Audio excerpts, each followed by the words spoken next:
Things are going awfully well at the moment, and it's it's making me nervous.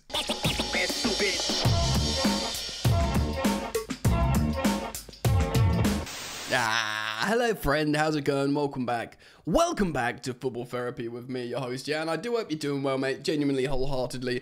Really do hope that. We're playing in the Cup midweek. Enzo Maresca's spoken about it. Chilwell is back. Is he going to play? Who's going to play right back? Are we going to see young Mark Gu? My glasses are steaming up yet again in this steamy, hot office of mine. We're going to speak about it. Of course, Chelsea are coming off a 3-0 away win in the London derby at West Ham. Good vibes. 3 good, strong away wins, actually. Wolves, Bournemouth, and West Ham, which all individually represent like bogey teams, banana skin games. Really frustrating. I think Chelsea are doing really well. And not only are we doing really well, the manager's speaking really encouragingly, saying, yeah, like, we can do loads better still. I'm like, you know, it's great. We're developing my idea, my philosophy, my tactics or whatever, but I feel like we need to attack better and defend better, and he's just staying super chill. He's not overwhelmed by the Chelsea job or, you know, the stories that have surrounded him, whether it's the transfer window, whether it's the bomb squad, of course, more on that with Chilwell in a moment, or whether it's the ownership war. He's been pretty darn chill. And you have to say, early doors, touch wood, it's going well.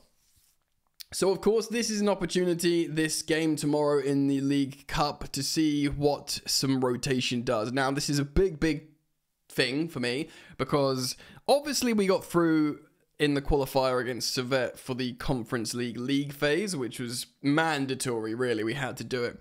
But we weren't good in either of those games. I don't mind losing to Man City. Heck, I don't really mind that much the draw against Crystal Palace, considering of how we played and where we are in the Enzo Maresca project.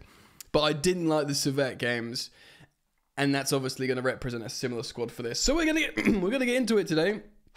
Thank you as always for joining me. I'm feeling the love in the comments and social media messages, so thank you for subscribing if you choose to, hitting the bell, drop a like on the video if you want to support the content, of course. And yeah, I'm very active on Instagram. For those of you who don't know, it's at Football Yannick. Of course, that's my second YouTube channel there as well. You can check that out. But it's also my Instagram handle. Let's get into it. Right. All right. We are referencing an article first from The Athletic by Simon Johnson there. Need to make sure I don't trigger that intro again. It's very amateur hour from me. But yeah, so this from Simon Johnson, and then also I'm going to show you, we're going to build a squad together, you and I, on Footbin, which is a website that looks a little something like that. Right, so let's have a jump into this article first. Right, well, Johnson writes this. Ben Chilwell has been named in the Chelsea matchday squad for the first time by Enzo Maresca since the head coach told the left back he should try and find another club in the summer. Chilwell is 27 years old, is in line to feature, of course, during our third round, Carabao Cup third round tie against League 2 Barrow tomorrow night. Barrow, of course, 4th division, we will be expected to absolutely annihilate them, but they are top of their league. They are in the Football League, and they are top of the league they're in. So you have to show them respect, because otherwise it could be a monumental embarrassment. The England international, Chelsea's career looked over a month ago, as it seemed he was made to train with the bomb squad. Before the club's opening game of the Premier League season, Maresca described the left-back situation at Stamford Bridge as quite clear, and that it was probably better to go and get minutes. Similar with Raheem Sterling, I think this was like a collective club ploy from like owners, directors with players that they'd ideally like to get out. And so there's some sort of joined up thinking with the manager here. But I get it. Like, you know, I do get the Sterling thing. Like, we do have loads of these wide attackers. He had better options coming in. He's obviously going to prefer Sancho to Sterling in terms of play style. Fine. I kind of get it with Chilwell as well. We've spoken about this at length, about Chilwell not being a tuck into the back three player, nor being an inverting into the midfield player. But we have at points this season and recently played with a conventional left back getting up and down and not moving inside. So if we do that, you've got an asset in Ben Chilwell there, haven't you? Before the clubs are... Yeah, so he said better to go and get minutes. Chilwell was left out of Chelsea's squad for the qualifying group phase, of course, for the Conference League, but he was added to the Premier League squad after he failed to get a move. Midfielder Carney Chukwuemeka is also included by Maresca for the first time this season, while academy players Josh and Chimpong and Tyreek George have also been called up. Of course, we've seen him use Tyreek George already this season off the bench. Maresca said this: "Some will see if they start from the beginning. If not, they will be on the bench, and hopefully we will give them some minutes." Meanwhile, Maresca believes Barrow is one of the toughest draws Chelsea could have had, despite the two clubs being separated by 64 places. Chelsea are currently 5th in the Premier League. Oh, for 4 is 6th. That's nice. But Barrow are high on confidence. Of course, they're sitting at the top of League 2 and going to Stamford Bridge, knowing the pressure's on us. It's obviously a big day for them. It's dangerous also because football is of these kind of games. You think it can be an easy game, and then it's a tricky game, says the Chelsea manager. In this moment, it is probably the worst game for us. It would be better for another type of game. We can, yeah, basically he says he doesn't want complacency, essentially. I need to sneeze, one sec. So annoying, I didn't get my sneeze out. Pray for me. Right, so this is tricky. We need to absolutely win this game, ideally convincingly, and while also giving... Because this is a rare opportunity as well. This is not qualifying for Europe. This is a 4th division side at home. So the players need to get a chance here. But then again, there are players that play for Chelsea that don't start, that feels like they should be starting, and they're like, you'll be thinking they could absolutely be starting this game. So we're going to try and play around a little bit here, okay? So here is the website I'm using, Footbin. Oh boy, this is going to be tough. Because you might be thinking immediately, like, oh, Tyreek George, Josh Chimpong, you know, all these sort of people, but I'm not sure. Malo Gusto, apparently Lavia is not fit. Malo Gusto is fit. And are you going to try and give him 60? Like, because you can also think about it this way, guys. The B team, so your B team is still Joao Felix, friggin' Mudryk, and Nkunku. These are like B team players. They'll be like, yeah, you get a start, you get 60 minutes. Then the C team players, Tyreek George, Josh Chimbong, Mark Yu, they get the 30 minutes in the second half. Do you know what I mean? That's the way you could be looking at it, right? So let's get the right formation here. 4-2-3-1. Let's just do it like that, shall we? All right, let's try and friggin' do this. First of all, this is going to be the easiest. Jorgensen, right? Chelsea goalkeeper getting a chance to play. I do think this is the next easiest. Mark Yu, 67 rated. So striker and goalkeeper. That's how I think it's going to go. We know Dewsbury Hall's probably going to play. I don't think he's going to play as an attacking player. I think he's going to be relied on in a little bit of a deeper position. So I'm going to put Dewsbury Hall there. He'll be playing as more as like a sort of left advanced 8. And actually, Renato Vega as a CDM there. So 2 CDMs. They're pretty strong already, actually, looking at that. I'm feeling quite good about that. Now it's going to get tough. Left back, Badiashile. I mean, Benoit Badiashile. Chilwell. I'm going to ruddy do it. If we've got CDMs, conventional CDM, Renato Vega screening, Chilwell, just if he's fit, and you can rescue Correa, you play Chilwell, bro. It's just simple as that. It really is. Okay, centre back. I guess we go full Monaco boys. Disassi. I mean, if they're £30 million each or £35 million each, you know, French internationals that have played together as partners now for 2 clubs at home, if their partnership cannot keep Barrow out, then I'm tapping out, bro.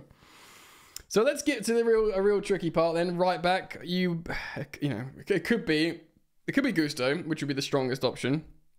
It could be Fofana. It could be Josh Chimbong. Is Josh even on this? There is a different Chimbong. We could put him there as a placeholder to represent Chelsea. Yeah, he is not listed. I have a feeling a Malo Gusto starts, and then maybe Josh Chimpong comes in. Oh, I don't know. Yeah, I think he'll want Gusto to do 60 minutes, and then maybe switch it and then get Gusto ready for the next higher, profile game. Give him a run out, keep him, at home against a team that's maybe not going to run you ragged. So I mean, look at that back four, bro.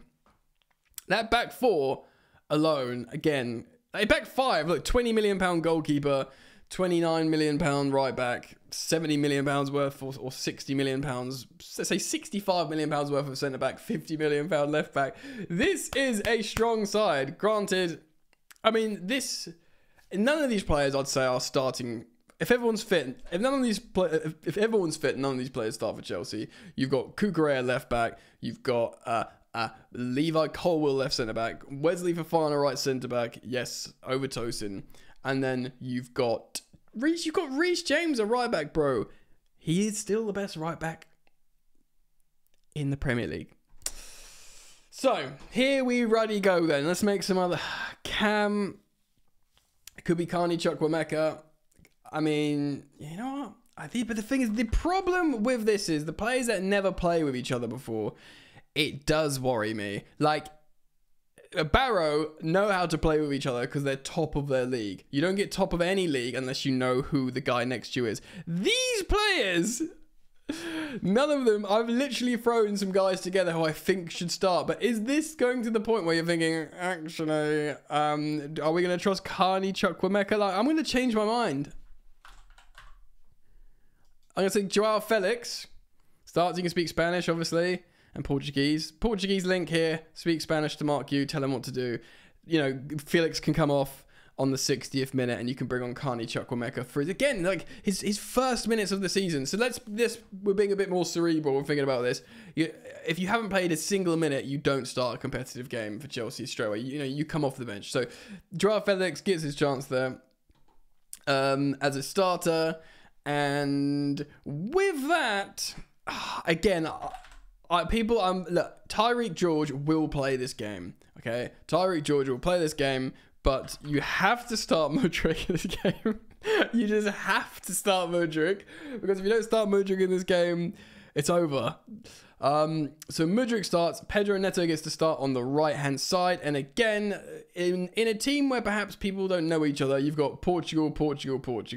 So and you've got France. Do you know what I mean? And then you've got England. But do you know what I mean? Like for the players like Gu, who can't speak English, he'll be able to speak to Renato and Joao, and do you know what I mean? I just feel like you need some form of like communication and understanding and chemistry. You can't just throw the C teamers together and expect them to know what everyone's doing.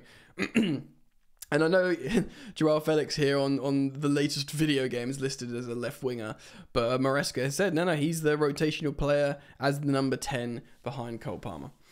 So what could we see for subs? Do we even have Tyreek George? Yes, there he is, my guy. So Tyreek George can come on as a sub. There, we can have, like I said, Carney Chukwuemeka. He can come on for Joao Felix. Hopefully we're winning by now. We don't have a Chimpong, annoyingly, as a card, so he'll represent Chimpong there. Come on at right back. You probably can see some Tosin action at some point for whoever's more knackered. Maybe say Disasi is a right footer. He comes on there. And, Lavia might not be ready, but we might see Caicedo come on to, like, see out the game, just keep him warm. Do you know what I mean? Later on, I do think the likes of someone like Dewsbury Hall will probably see the whole game. And then, yeah, man, again, whoops. We'll probably, striker-wise, I think we're more likely to see Nkunku come on for Gu, maybe like 60th minute. And then, again, similarly, just to sort of give a run out, keep them warm, let them combine, play at Stamford Bridge a little bit, get Noni out. Do you know what I mean? And then if you finish a game like that, that front six should know how to play with each other. And, you can see some combinations between Chimpong and Madueke on the right. Tyreek George knows the boys. That, that's very, very strong players there. So the players you won't see feature will be, Fofana, Sanchez, Colwill, Cucurella, who else? possibly Enzo Fernandez. I mean, you could see Enzo Fernandez instead of Caicedo. I reckon you'll probably just see one of those. You won't see Palmer. You won't see Jackson. You won't see Sancho. Unless... Unless things are going very, very wrong. I mean, the squad, I don't know how big the squad is that they can be named, but you might see a couple of like aces up the sleeves, wild card. I think, I think Palmer, he's at home, we're not away. You only got to pop down to Stamford Bridge, mate. Just sit on the bench, enjoy the game, but be ready, because if this goes bad, we are going to need you. So there's a little bit of that. Okay, we are at home. I expect there to be heavy rotation. I do expect there to be like friggin' difficult moments, lack of chemistry, and this, that, and the other. But despite that, I expect to win. Like, we might concede a goal. But I'm gonna say we take it really seriously, and we don't. And I'm gonna say we win 4-0. And I want to see a Mark Gu goal. I'd love to see a Caicedo goal. He's been so excellent this season. To see his great performances marked with a goal. Yeah, let me know what you think. Please do leave your thoughts. Line up score predictions down in the comments. Thank you as always for joining me. Do keep it locked here on Football Therapy. I love you very much, and I'll see you very soon, hopefully. Peace.